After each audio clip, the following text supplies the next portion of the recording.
السلام علیکم ورحمۃ اللہ وبرکاتہ۔ سورۃ یونس، پارہ نمبر 11، آیت نمبر 107، 108 اور 109 کی تلاوت کر رہی ہوں۔ اعوذ باللہ من الشیطان الرجیم، بسم اللہ الرحمن الرحیم۔ وَإِن يَمْسَسْكَ اللَّهُ بِضُرٍّ فَلَا كَاشِفَ، واو حرکت، حمزہ حرکت، نون پر سکون ہے مگر یا پر تشدید ہے تو ہم حمزہ کو یا میں ملائیں گے، نون کو نہیں پڑھیں گے۔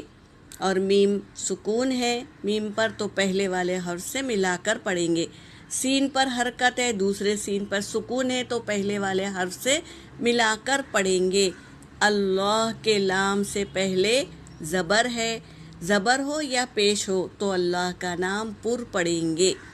با حرکت ہے، ضاد بھی حرکت ہے، اور را پر تنوین ہے، تشدید بھی ہے اور تنوین ہے، تو تنوین کے بعد فا آیا ہے تو یہاں تنوین کا اخفا ہوگا۔ فا حرکت ہے اور لام کیا ہے؟ الف مدہ ہے، اور کاف بھی الف مدہ ہے، ان دونوں کو ایک الف کے مقدار کھینچیں گے۔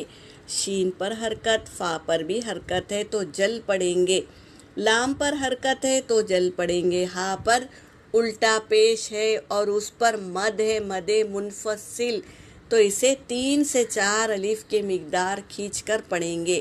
حمزہ حرکت، لام پر تشدید ہے اور الف سے پہلے زبر الف مدہ ہے، اور ہا پر حرکت ہے، واو پر بھی حرکت ہے، تو وقف جازم آیا ہے، یہاں پر رکنا ہے تو ہمیں واو کو کیا کریں گے؟ ساکن کر دیں گے۔ وَإِن يَمْسَسْكَ اللَّهُ بِضُرٍّ فَلَا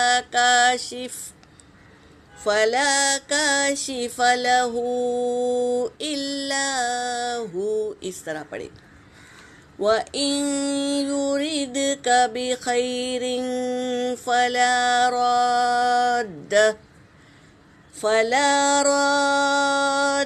لِفَضْلِهِ، لِفَضْلِهِ بھی پڑھ سکتے ہیں، ضاد بھی اور ضاد بھی، لِفَضْلِهِ یا لِفَضْلِهِ، يُصِيبُ بِهِ مَن يَشَاءُ مِنْ عِبَادِهِ وَهُوَ الْغَفُورُ الرَّحِيمُ۔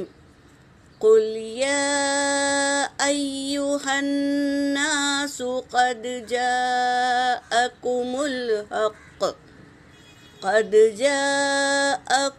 الْحَقُّ مِنْ رَبِّكُمْ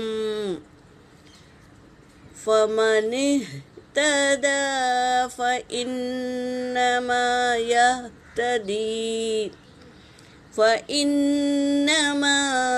يَهْتَدِي لِنَفْسِهِ وَمَنْ ضَلَّ فَإِنَّمَا يَضِلُّ عَلَيْهَا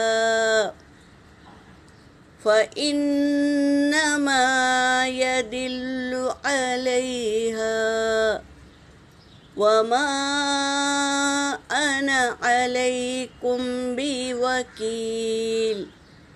وَاتَّبِعْ مَا يُوحَى إِلَيْكَ وَاصْبِرْ حَتَّى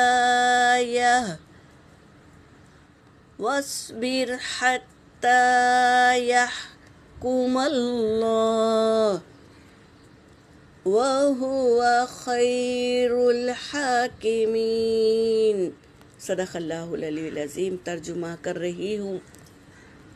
وَإِن يَمْسَسْكَ اللَّهُ، اور اگر اللہ چاہے گا، بِضُرٍّ کسی کو تکلیف دینا، فلا تو نہیں، کاشفہ دور کرے گا، لہو اس کو، الا سوائے، ہو وہی، یعنی اللہ کسی کو تکلیف دینا چاہے تو کوئی اس کی تکلیف دور نہیں کر سکے گا سوائے اللہ کے. وہی تکلیف کا دینے والا بھی ہے اور دور کرنے والا بھی وہی ہے.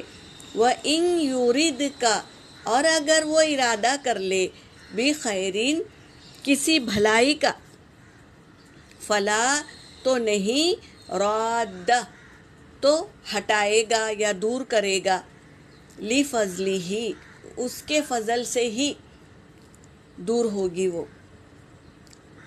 کوئی اس کی نیکی کو کوئی چھین ہی نہیں سکے گا. کیوں؟ کیونکہ اللہ نے نیکی کرنے کا ارادہ کر لیے ہیں تو کوئی اس کے فضل سے کوئی ہٹا نہیں سکے گا.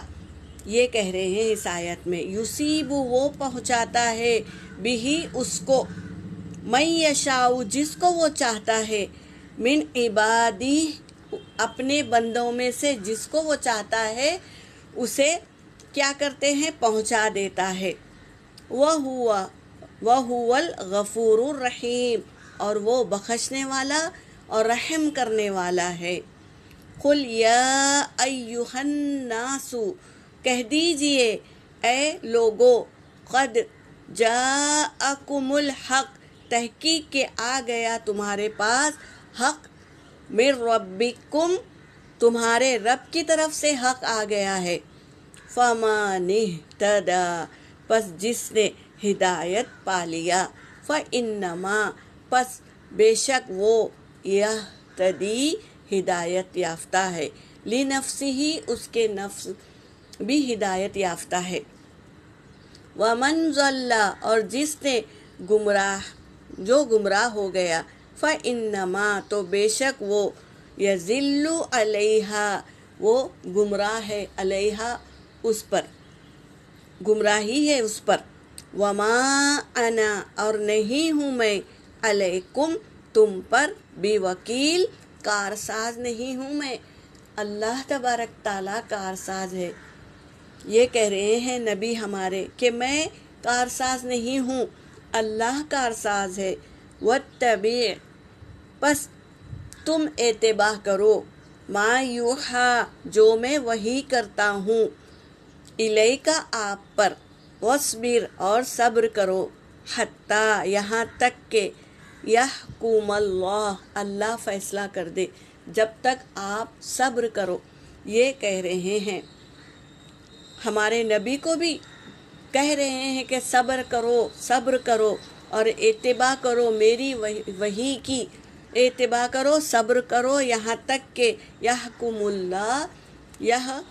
اللہ اللہ فیصلہ کر دے جب تک. وَهُوَ خَيْرُ الْحَاكِمِينَ اور وہ بہترین کیا ہے حکم کرنے والے فیصلہ کرنے والے ہیں بہترین فاصلین ہے اللہ تبارک تعالیٰ. تو یہ کہہ رہے ہیں کہ ہمیں بھی چاہیے کہ اللہ کے احکاموں کو پورا کرتے رہیں اور نبی کریم صلی اللہ علیہ وسلم کے طریقوں پر سنتوں پر دن گزارے تو ہمارا بھی فیصلہ اللہ تبارک تعالیٰ بہترین فیصلہ کرنے والے ہیں تو بہترین فیصلہ کریں گے انشاءاللہ قیامت کے دن. یہاں پر میری آیت ہو گئی. وآخر الدعوانا ان الحمد للہ رب العالمین.